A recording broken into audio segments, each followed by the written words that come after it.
Rahim. No, no, Bismillah. no. Okay, teruskan. Bismillahirrahmanirrahim. اللهم افتح علينا حكمتك وانشر علينا من خزائن رحمتك يا أرحم الراحمين. رب زدني علما وارزقني فهما. ربنا آتنا في الدنيا حسنة وفي الآخرة حسنة وقنا عذاب النار. وصلى الله على سيدنا محمد وعلى آله وصحبه وسلم. الحمد لله رب العالمين. Amin. Alhamdulillah. Alright. Okay, terima kasih pagi join the class. Kita hari ni ada 29 orang daripada 54 orang. Which is 50%. Tak apa, kita jalan biasalah. Korang kan. Sedangkan Iman pun ada naik dan turun. Ini pula kehadiran kan. So kita teruskan je kan. Okay, so now masih lagi di tajuk ekosistem dan kelestarian alam. So hari ni kita nak belajar, sebenarnya kita nak belajar pasal ekosistem paya bakau. Sebelum tu saya nak ingatkan lagi sekali. Persaingan, kita ada dua jenis persaingan. Satu adalah persaingan apa? Yang sama spesies berebut makwa. Inter ke intra? Yang berebut girlfriend. Dalam buku teks awak pada muka surat. Buku teks awak. Wah, Adam. Okay, now dalam buku teks awak pada muka surat 183. Okay, Assalamualaikum yang baru masuk. Thank you so much sebab sudi masuk. Okay, now kita nak cerita pasal ni je, pasal persaingan. Sebab dalam persaingan ni ada satu eksperimen tau. Okay, persaingan ada dua jenis. Kita ada persaingan yang sama spesies. Kalau sama spesies, apa kita panggil? Intra ke inter? Intra. Yes, kalau dia sama spesies adalah intra spesies. Kalau dia beza, kita panggil dia sebagai interspesies. Okay, so ini adalah interaksi. Apakah interaksi? Interaksi adalah hubungan. Macam saya kata, hubungan awak dengan BFF awak macam mana? Kalau dua-dua untung, kita panggil dia mutualism.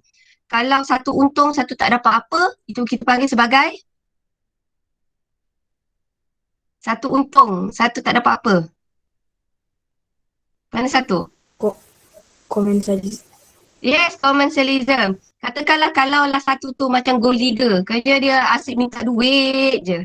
Itu tu mana satu?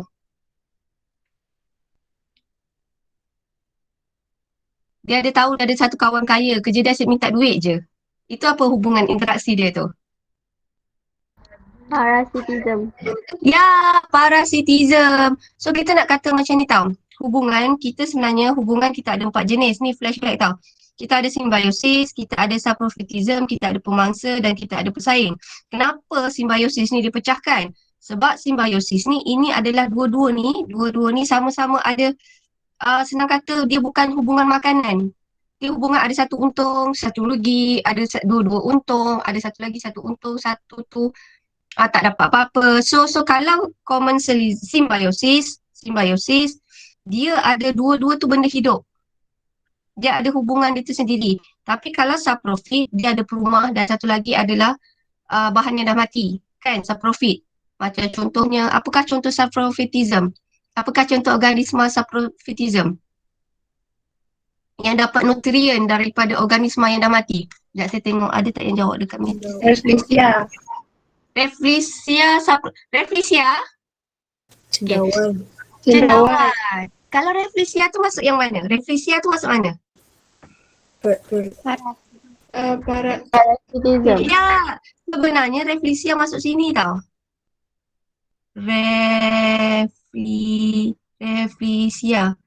Rafflesia masuk sini.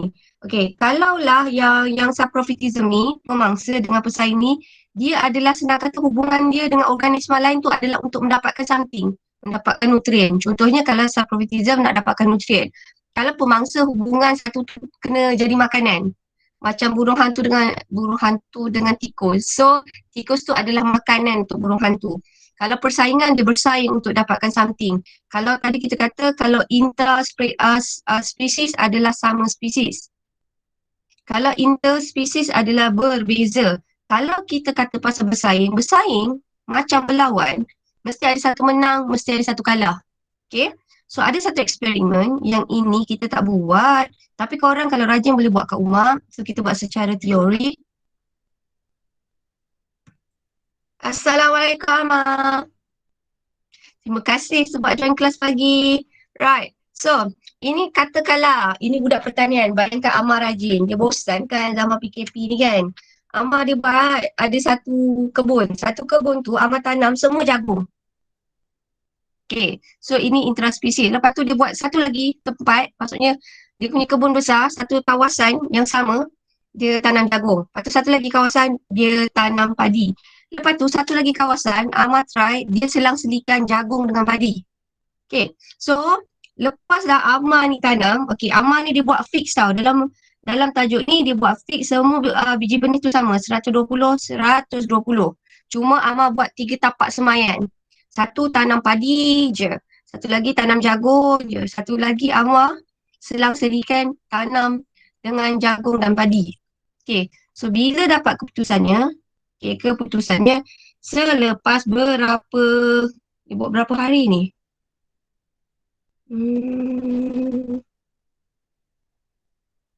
Dia buat berapa? Sekejap. Saya tak ingat lah ni. Katakanlah dia buat dalam masa 5 minggu. Saya tak tanam pokok tau. So, saya tak tahu nak anggar. Kalau tanam pokok tu nak bagi sampai dia berapa lama. Okay, kita aim dia 2 minggu je lah. Kecil je. Kita tak sampai dia tumbuh. Ada buah dia Okay, now kita katakanlah kita tanam dalam 2 minggu. Lepas 2 minggu, kita ambil 10 pokok, okay, kita ambil purata. Kita tengok purata, kalau untuk jagung untuk A ni yang kita tanam jagung ni, kita nampak purata dia adalah 40.8. Lepas tu kalau padi ni adalah 36.6. Okay, lepas tu yang ini, jagung C ni, kita tengok, tadi saya kata kalau bersaing, mesti ada seorang menang, seorang kalah. So dalam kes ni awak rasa siapa menang? Jagung ke padi? Jagung. Jagung. Macam mana awak tahu jagung menang? Macam mana awak tahu jagung menang? Dia lebih tinggi. Yes, very good. Sebab dari segi pertumbuhannya, jagung ni lebih tinggi. So bila lebih tinggi, maksudnya jagung ni mendapat cahaya matahari lebih banyak berbanding padi. Sebab tu pertumbuhan dia tinggi. So ini adalah kita kata dia sebagai persaingan. So dalam persaingan, dia akan buat graf. So kalau graf untuk jagung dia akan jadi macam ni, tinggi. Kalau untuk padi dia kat bawah. So ini yang kita panggil dia adalah persaingan. Okay, so awak ingat kalau lah bersaing biasanya untuk mendapatkan apa? Biasanya jagung dengan padi ni bersaing untuk mendapatkan apa? Bersaing untuk dapat cahaya. Selain daripada cahaya, nak pertumbuhan tu selain cahaya, apa lagi diperlukan oleh tumbuhan? Nutrisi ke? Apa contoh nutrisi lebih spesifik? Cahaya. Nak buat fotosintesis selain cahaya? Air. Ya, air. Nutrisi adalah mineral. Hai Farah, suara. Cute-nya. Okay, now kita teruskan. Okay, now kita nak masuk satu ekosistem yang paling special. Okay, ekosistem yang paling special kita panggil dia adalah ekosistem paya bakau. Kat mana korang boleh jumpa paya bakau ni? Kat mana korang boleh jumpa paya bakau ni? Ekosistem paya bakau yang paling dekat dengan kita kat mana? Taman alam. Yeay, Taman Alam. So Taman Alam, awak tahu tak Taman Alam actually is very famous. Orang daripada Kedah ke, daripada Melaka ke, diorang sampai dekat kawasan Paya Bakau Taman Alam tu. Kenapa diorang pergi dekat ekosistem Paya Bakau kat Taman Alam tu? Apa specialnya Taman Alam tu? Biasalah orang dekat macam kita tak nampak special. Orang jauh-jauh dari Kedah, dia rasa Taman Alam tu special. Kenapa Taman Alam tu special?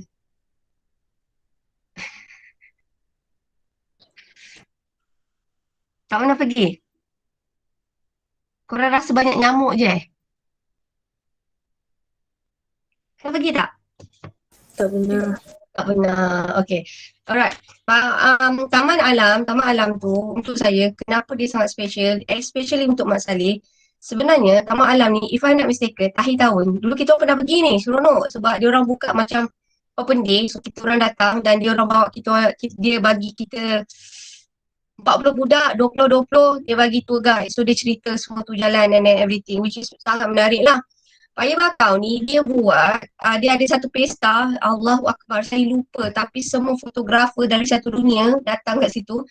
Sebab diorang nak shoot burung-burung yang eksotik. Maksudnya burung ni, ini kalau saya tak silap bulan tu saya minta maaf tau. Saya rasa macam akhir tahun. Sebab saya ingat saya macam budak-budak masa tu, zaman tu dah relax sikit. Akhir tahun, if I'm not mistaken, burung dia buat taman alam tu macam transit tau. Ini saya lupa tau, konon, let's say. Dia daripada atas tu kan, daripada macam bahagian kutub utara, daripada atas tu, England ke bahagian atas tu, dia singgah dekat Malaysia, dekat taman alam, burung tu singgah kat taman alam sebab dia orang nak pergi ke arah ke Australia sana. Maksudnya burung tu daripada kawasan yang sejuk, sebab dekat kawasan dia orang, katakanlah nak akhir tahun tu, kawasan tempat dia orang tu tengah nak winter, sejuk. Jadi dia orang burung-burung tu terbang, disinggah sekejap dekat taman alam sebelum dia orang bergerak pergi ke benua yang lain. So taman alam tu adalah tempat transit burung-burung. So normally kalau lah fotografer nak cari burung-burung yang cantik, normally dia akan pergi ke situ. Dan saya tambah sikit, macam taman alam tu, kenapa dibiarkan macam tu? Satu, sebab kita tak nak komersialkan dia, sebab kita rasa itu adalah tempat burung. So biasanya taman alam kalau korang pergi, korang rasa macam pergi hutan je. Kenapa maybe tak selesa untuk awak, tapi dia selesa untuk burung-burung tu semua. Okay, so taman alam is very special. So kita nak tengok cerita pasal ekosistem. Ama, awak ada lagi kat situ ke Ama? Ama, siapa lagi ada ni? Tapi korang masuk pun dah cukup baik ni. Alright. Oh, jangan tidur depan ni. Okay, yeah. Alright. Okay. Amsyah, okay Amsyah. Fakri, okay. Alhamdulillah. Malu cakap, okay, tak apa. Alright. Now, kita nak cerita pasal ekosistem. Hari tu, kita dah belajar apakah yang dimasukkan sebagai ekosistem. Apakah itu ekosistem? Maksud ekosistem adalah, kalau korang malu, korang type pun tak apa, saya baca. Apa yang dimasukkan sebagai ekosistem? Malu nak type. Okay, apa yang dimasukkan sebagai ekosistem? Ekosistem adalah biosis, abiosis. Tengah-tengah ada apa? Ekosistem adalah the start of I. Interaksi. Yeah! Interaksi antara benda hidup dan benda bukan hidup. So, mula-mula kita nak cerita pasal komponen bukan hidup. Okay, paya bakau ni kenapa dia sangat special? Sebab komponen abiosisnya, komponen bukan hidup dekat paya bakau ni sangat ekstrim. Ekstrim sangat. Sangat panas. Macam tu. Macam dia dekat rumah awak yang selesa. Dia bukan satu tempat yang kondusif. Dia adalah satu tempat yang ekstrim. So, senang kata, komponen abiosis dekat paya bakau ni sangat ekstrim. Kalau pokok yang manja-manja, contohnya kalau pokok macam pokok rambutan, pokok durian, pokok apa lagi, rambutan, durian je kat kepala saya, pokok mangga, dia orang tak boleh duduk dekat ekosistem paya bakau. Kenapa? Pokok bakau ni sahaja adalah orang kata tumbuhan yang boleh hidup dekat situ. Okay, sebelum tu kita nak tengok kenapa saya kata ekosistem paya bakau ni faktor abiosisnya ekstrim. Pertama, dia terdedah pasang surut ombak. Senang kata sebab satu. Paya bakau ni sebenarnya dia terletak di kawasan muara sungai. Okay, dia letak dekat muara sungai. Apakah itu muara sungai? Muara sungai adalah tempat pertemuan laut dengan sungai. Air laut dan air sungai. So kita nak kata dia special sebab dekat situ dia punya air tu adalah antara air laut dan air sungai. Okay, tapi dia masin. Maksudnya kenapa masin? Sebab ada air laut. Now, so sekarang kita nak tengok kat sini. Kenapa kita kata komponen abiosis ni sebagai ekstrim? Satu, awak dah tahu kalau kita kata paya bakau, dia letak macam dekat area macam tu, area laut. Biasanya laut, awak rasa apa kat laut tu? Biasanya laut dekat kawasan laut, awak rasa macam mana nak cakap? Dia panas ke sejuk? Kawasan tepi laut, keamatan cahaya. Keamatan cahayanya adalah sangat tinggi. Pertama, di sini. Keamatan cahayanya adalah sangat tinggi. Kedua, kalaulah korang pergi dekat Taman Alam ataupun saya nak ambil satu ni, Pantai Remis. Pantai Remis tu korang tak boleh mandi kat Pantai Remis tau.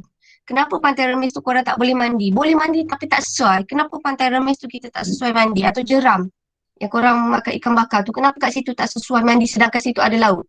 Kenapa? Kenapa pantai Jeram, Pantai Remis tu tak sesuai untuk budak mandi-manda macam dekat Port Dickson? Why? Kenapa kat Jeram tu tak boleh? Kenapa rasanya?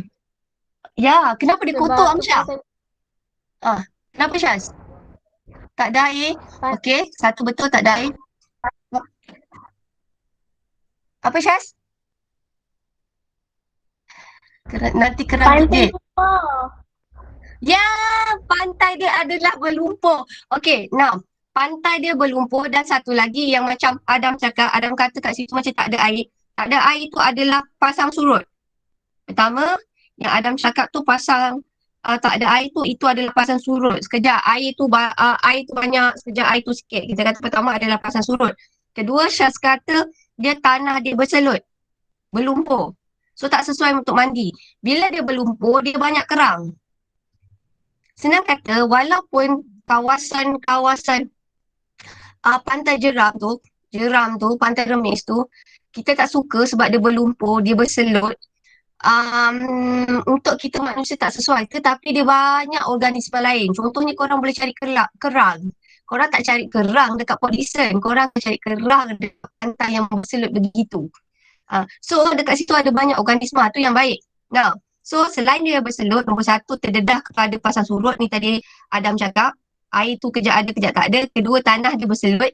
Okay. Ketiga, dia terdedah kepada angin yang kencang.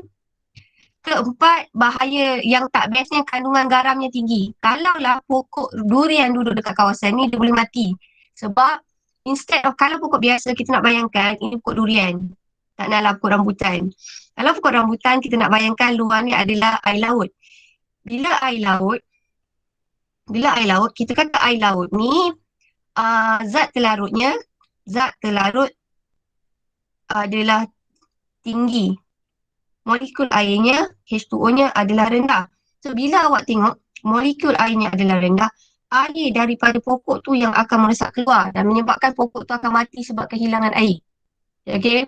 So, tak semua pokok boleh hidup dekat kawasan air masin sebab kandungan garamnya yang sikit. Dan satu lagi, dekat kawasan paya bakau ni, kandungan oksigennya adalah sedikit.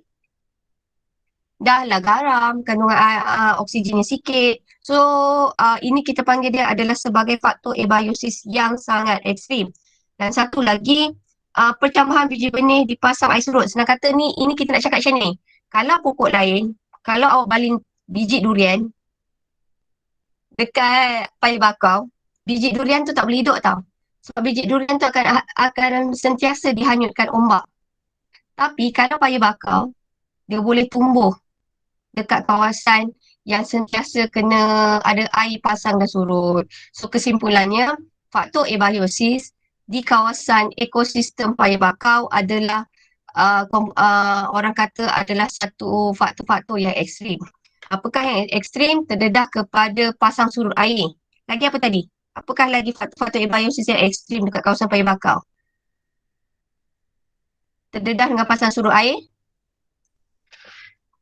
keamatan cahaya yang tinggi.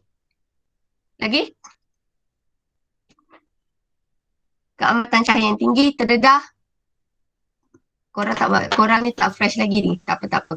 Cepat, siapa nak berjawab? Garam. Yes, kandungan garam yang tinggi, kandungan oksigennya rendah. And then kita kata ada angin. Dan satu lagi kita nak cakap tanah dia adalah berselut. So itu adalah komponen abiosis. Okay. Kemudian kita nak cerita pasal komponen biosis. Okey, komponen biosis ni kalaulah dekat bakau, dekat ekosistem bakau, kita bukan jumpa pokok bakau je.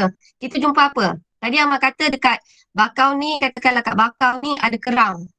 Selain daripada tu ada apa dekat ekosistem paya bakau ni? Ular. Yes, very good. Ular. Lagi? Ketam. Yeay, ketam paling best. Ada orang kata kat situ ada banyak ketam batu. Tapi saya tak sure, orang kata ketam batu kita tak boleh makan. Saya tak sure yang tu. Saya lupa. Saya pernah baca tapi saya lupa. Nah, so tengok kita ada ketam. Ini kita kata komponen biosis. Apakah itu biosis? Biosis adalah komponen benda hidup. Bila kita cakap bio saja, bio benda hidup. A, biosis bukan hidup. Benda hidup. Kalau korang pergi Paya Bakau dan korang ada baru belajar ekosistem ni, korang pergi sana korang rasa seronok tau. Sebab apa yang korang belajar, korang boleh tengok live dekat sana. Okay, so kalau korang masuk dalam kawasan Paya Bakau tu, korang akan ada perasan satu ikan. Ikan ni saya rasa nampak macam berubu tau. Tahu tak apa nama ikan tu? Korang tak pernah masuk Ada satu ikan tu, dia macam ikan tapi dia ada kaki. Dia macam ikan separuh macam katak. Kau tahu tak tu ikan apa? Penyu-penyu tak Ikan ada nama. belacak. Yes, kita panggil dia sebab ikan belacak. So ikan belacak ni sebenarnya saya takut sikit, saya rasa macam geli. Ikan belacak ni dia macam ikan ni boleh duduk kat darat sikit. Kalau macam ikan lain kan dia masih dalam air je kan. Kalau ikan belacak ni dia boleh ada dekat darat sekejap. So ini adalah ikan belacak. Saya tengok ikan belacak ni saya rasa macam dia adalah separuh macam katak, separuh macam ikan. Sebab dia boleh jalan. Dia macam berudu tapi saiz besar. Okay, lepas tu kita ada belangkas. Siapa pernah makan belangkas? Belangkas orang tak makan kan? Dia makan telur dia kot. Siapa pernah makan? Adalah saya pernah nampak orang jual kat Jeram. Ada tak? Siapa pernah makan belangkas? Ada? Tak ada? Saya rasa saya pernah lah nampak ada orang jual belangkas ni. Okay, lepas tu kita ada ketam. Ni biasalah. And then kita ada ular. And then kita ada monyet Belanda. Kita ada lotong kelabu. Monyet dekat ada satu monyet yang cute-cute sikit tu kalau korang pergi Bukit Melawati tu. Yang macam ada jambul sikit tu. Itu monyet kelabu ke? Lotong. Oh tu lotong. Okay. Korang kata itu okey sikit berbanding monyet. Betul tak? Saya apa-apa pun sebenarnya saya tak suka. Saya tak suka Bukit Melawati. Saya tak suka tengok monyet. Bukan saya tak suka. Saya rasa insecure. Sebab saya rasa macam saya dekat Planet of the Apes. Korang pernah tak tengok cerita Planet of the Apes?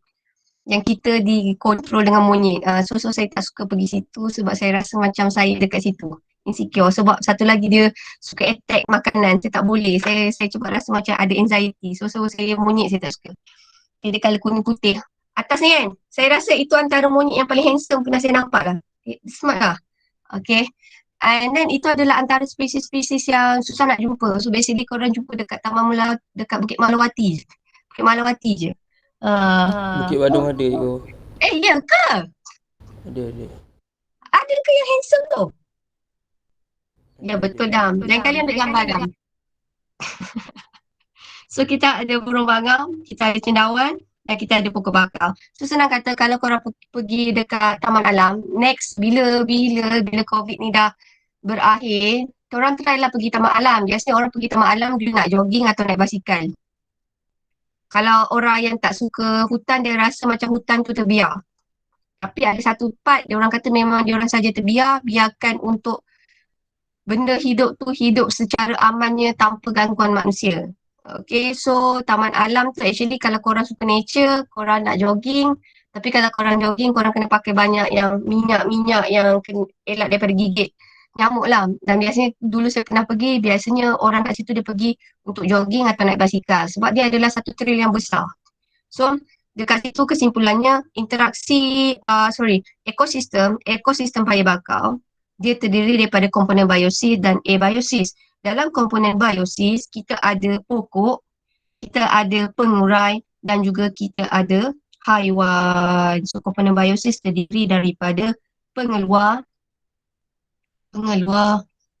pengguna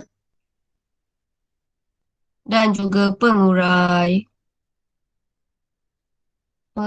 Saya kan lama tak sekolah, seriously saya tak tahu, makin teruk saya mengeja. Saya bukan ada masalah mengeja, tapi otak saya lambat nak taksir. Saya susah nak keluarkan ayat. Saya tak tahu kenapa. Kalau saya nervous lagi dia tak keluar. Okay, pengeluar, pengguna dengan pengurai. So pengeluar biasanya adalah tumbuhan, pengguna biasanya adalah haiwan. And then pengurai, apa pengurai? Contoh organisma pengurai.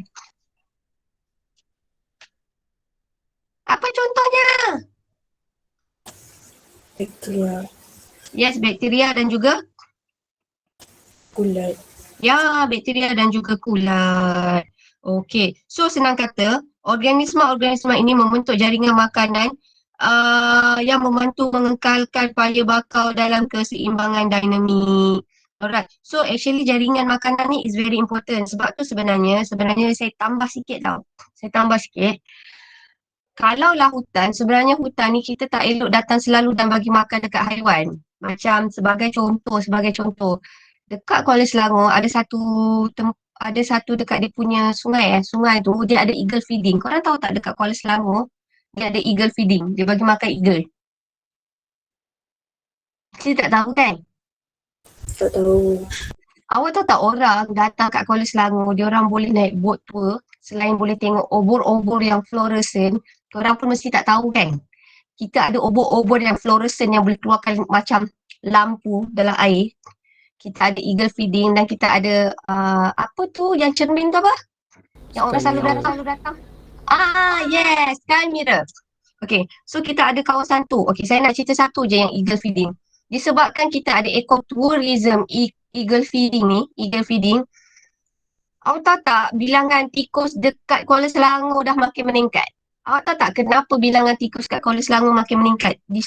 Setelah eagle feeding tu dijalankan, ada ecotourism eagle feeding, kenapa tikus dekat Kuala Selangor makin banyak? Sebab eagle tu tak makan tikus. Ya, very good. Sebab eagle tu tak makan tikus. Sebab awak tahu tak, eagle tu dia dah memilih. Cuba bayangkan dia ada ayam yang sedap dan fresh dengan tikus. Kalaulah awak jadi eagle, awak nak makan tikus ke awak nak makan ayam? Of course lah awak akan pilih ayam. Dan satu lagi, disebabkan eagle tu, tahu tak eagle tu dah tak jadi eagle. Maksudnya eagle tu dah tak jadi pemangsa. Dia dah jadi eagle yang menunggu makanan. So bila dia jadi eagle yang menunggu makanan, so dia dah tak makan tikus. So tikus tu dekat Kuala Selangor makin lama makin banyak. So bila Kuala Selangor makin banyak, tikus tu makin banyak, dia mengganggu keseimbangan dinamik. Tetapi saya rasa bilangan tikus sekarang masa zaman pandemik ni dah jadi kurang. Kenapa saya punya teori? Saya kata zaman pandemik ni, zaman PKP ni bilangan tikus ni dah jadi kurang balik. Why? Awak rasa kenapa? Kenapa saya cakap macam Jadi makan.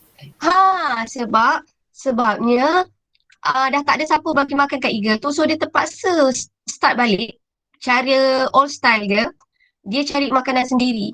So itu yang kita kata kadang-kadang kita manusia, kita tak sedar tanpa kita sedari, seronok kita mengganggu keseimbangan dinamik. Saya ambil satu contoh Cameron Highlands lah. Disebabkan sekarang COVID-19 dah PKP kat zaman pandemik ni, tak ramai dah orang pergi dekat Cameron Highlands kan. So sekarang apa jadi kat Cameron Highlands? Teka je. Ni ekosistem ni. Apa jadi kat Cameron Highlands? Okay, saya bagi satu hint yang saya baca. Cameron Highlands dah jadi sejuk balik tau. Dia punya sejuk, early in the morning dia adalah 17 degree Celsius. Okay. So kenapa Cameron Highlands sekarang dah sejuk dia dah jadi macam dulu, 17 degree Celsius. Kalau dulu-dulu masa korang pergi, kadang-kadang korang tak payah pakai sweater ke whatsoever, korang rasa biasa je. Which is dia punya suhu adalah antara 21, 24, 25 macam tu. Kenapa sekarang kita tengok Cameron Highlands tu dia dah boleh jadi sejuk balik macam dulu? Why? Mana tak ada manusia. Ya, manusia buat apa yang boleh jadikan suhu tu meningkat? Manusia kan kebaikan dia. Tak tahu. Kenapa suhu tu boleh okey?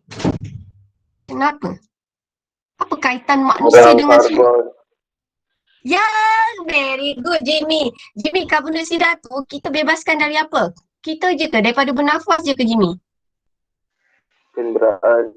Yeah, dari kenderaan. So kesimpulannya, macam mana Cameron Highlands tu jadi sejuk balik? Satu macam Jimmy kata adalah disebabkan kandungan gas karbon dioksida dekat Cameron Highlands tu kurang. Okay, so yang ni mengarut sikit. Tapi ini sebenarnya adalah something yang korang kena fikir. Inilah ekosistem. Okay, saya cerita Cameron Highlands, CH ya. Cameron Highlands sekarang dia sejuk. Bila dia sejuk tu kenapa? Sebab suhu dia dah jadi 17 darjah Celsius, which is lama dah Cameron Highlands tak 17 darjah Celsius. Jimmy kata disebabkan kandungan karbon dioksida ni dah kurang. So macam mana kandungan karbon dioksida ni kurang? Sebab kurang manusia. Dan juga lagi kurang kenderaan. Kenderaan dah jadi kurang. So kenderaan ni dia kan hasilkan asap kan, pembakaran daripada petrol dengan diesel kan. So kat sini kita kata dia kurang asap lah.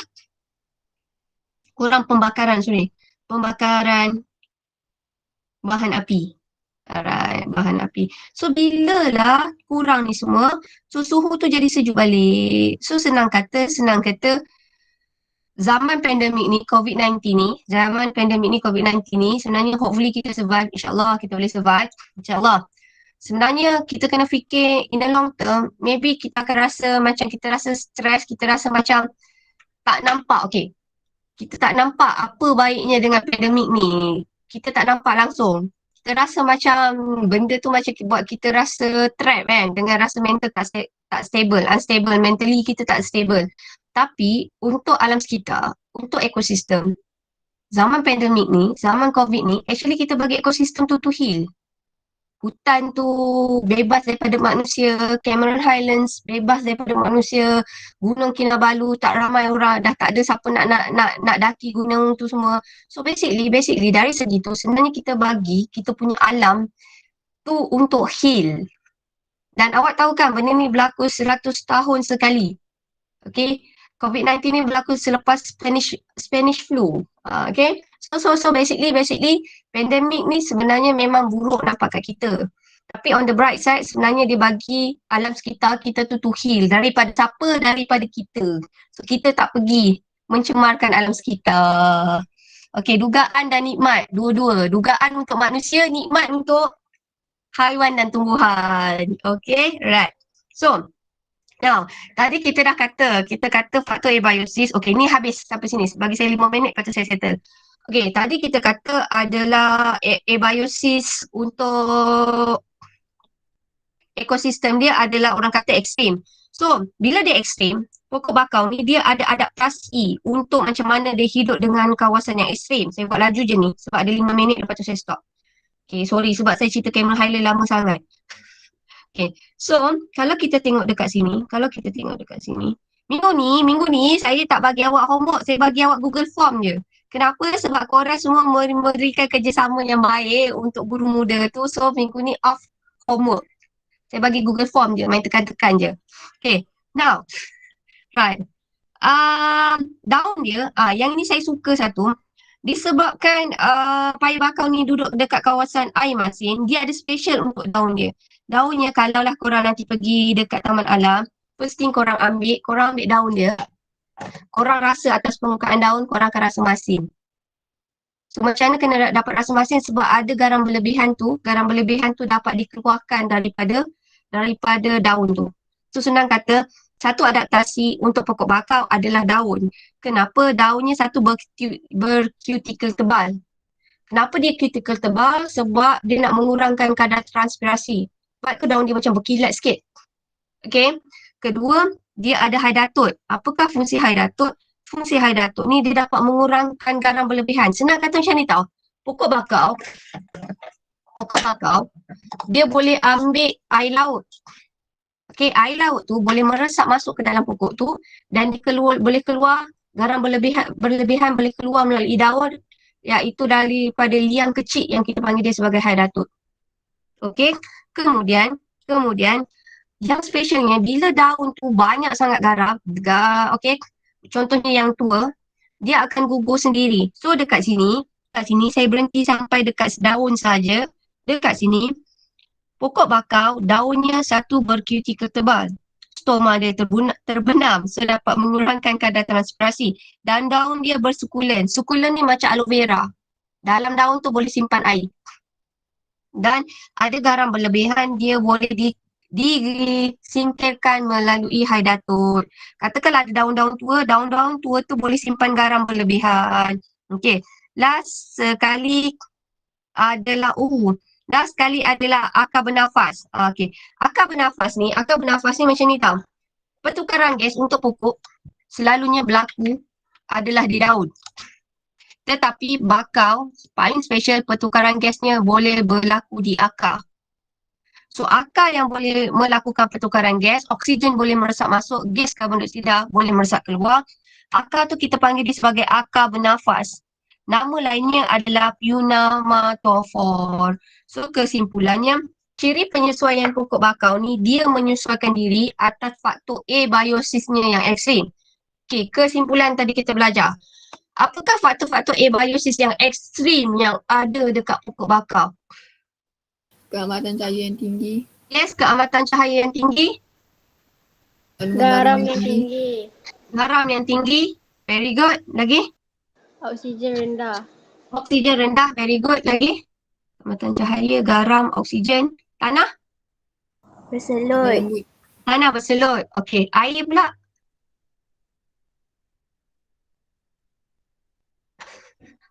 Ombak? Ombak? Air pasang surut dan dia berombak. So dekat sini faktor abiosisnya, ni saya narrowkan.